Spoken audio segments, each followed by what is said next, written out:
Driven by a need for a coal supply to support the province of Canada's economic and industrial expansion, the Geological Survey of Canada's mandate began the long history of our department. A department that would help define a nation, laying the foundation for what would become both Canada and the RNCan of today. En 1845, le mandat de la Commission a été renouvelé selon un budget de 2000 livres par année pour une période de 5 ans. La plus vieille organisation scientifique du Canada était ainsi créée et M. Logan restera à sa tête pour les 25 années suivantes. Après tout, il était un homme si consciencieux qu'il avait lui-même inscrit son nom sur une liste de choses à apporter au point 12. The history of natural resources in Canada is a history of broad scientific discovery. It was not known then that Canada's drive to map, research, and better understand the geological structure, mineralogy, and fauna and flora would lead to surprising discoveries. In the 1880s, 40 years after Sir William Logan's ambitious beginning, survey geologist Joseph Tyrrell, who was a 25-year-old junior employee who had never led a field party, was tasked with studying the southern Alberta region for coal.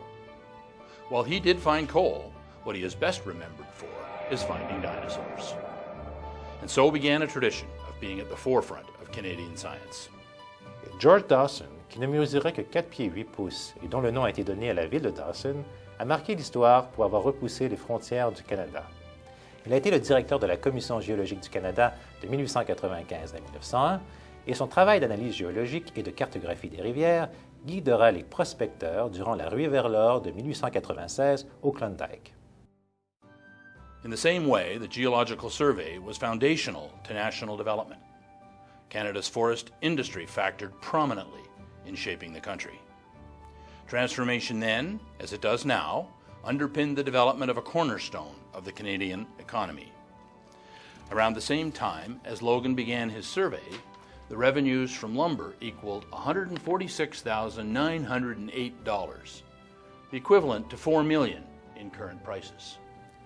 Même si la foresterie était à ce point importante pour le Canada, il a fallu attendre que des préoccupations soient soulevées concernant la diminution des forêts pour que le ministère de l'Intérieur décide, en 1899, de créer un organisme chargé d'assurer la préservation des arbres sur les terres fédérales et de mettre en œuvre des politiques pour encourager la plantation d'arbres dans des districts déjà ouverts à la colonisation.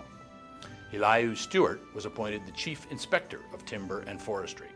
He was the sole staff member with a budget of $1,000, or the equivalent of $28,000 in today's terms. Le début du 20e siècle a lui aussi compté de nombreux pionniers, dont Alice Wilson, qui, bien que peu connue, a marqué l'histoire en devenant, en 1907, la première femme géologue à travailler à la Commission géologique. Au cours de sa brillante carrière, qui a duré 50 ans, elle est devenue l'experte de la paléontologie de la région d'Ottawa et du Saint-Laurent.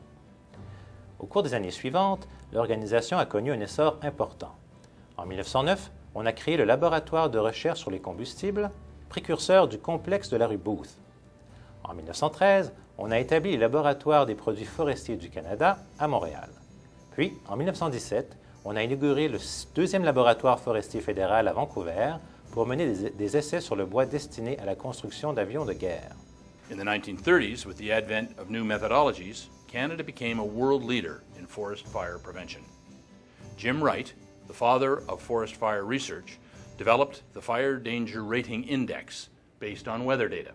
Used for the now familiar fire danger postings in national parks and elsewhere, the index provided the scientific basis for fire management systems around the world. The second reorganization of the Mines Branch was in 1936 when the Department of Mines and Resources was formed. It was made up of 5 branches, including Indian Affairs, Immigration, and Lands, Parks, and Forest. At the same time, the chief of the department earned a salary of $5,000. En raison de la contribution du Canada aux connaissances scientifiques sur le nucléaire au cours de la Seconde Guerre mondiale et de l'approvisionnement abondant en uranium au Canada, Énergie atomique du Canada Limité a été créée en 1952. Son mandat consistait à développer des utilisations pacifiques de l'énergie nucléaire. Cela fait maintenant partie du patrimoine canadien. During this same period, as a result of technological advancements, mapping radically changed what we knew of Canada. According to Chief Geologist C.S. Lord, 1952 to 1958, saw the Geological Survey map approximately half as much of Canada as had been mapped in the previous 110 years, largely due to the advent of helicopters in fieldwork. En 1966, le ministère de l'Énergie, des Mines et des Ressources a été créé. Cette organisation a continué à repousser les frontières et a contribué au leadership scientifique et économique du Canada. While it was known as early as the late 19th century that sand containing bitumen existed in Alberta, breakthroughs made through this period and in the investment of $230 million saw the beginnings of the Great Canadian Oil Sands Project in Fort McMurray in 1967. En 1975, la direction des mines a été rebaptisée CanMet, le Centre canadien de la technologie des minéraux et de l'énergie. Le volet de CanMet consacré au combustible, et plus tard celui consacré à l'énergie, a permis de réaliser des études dans le domaine de l'énergie et des minéraux. Les travaux se poursuivent toujours. Following no less than 7 large-scale reorganizations over 35 years, Forestry Canada was created as its own department in 1989. It would be merged with the Department of Energy, Mines and Resources in 1995 to create the Natural Resources Canada we know today. In 2008, the Major Projects Management Office was created to help improve the federal regulatory system.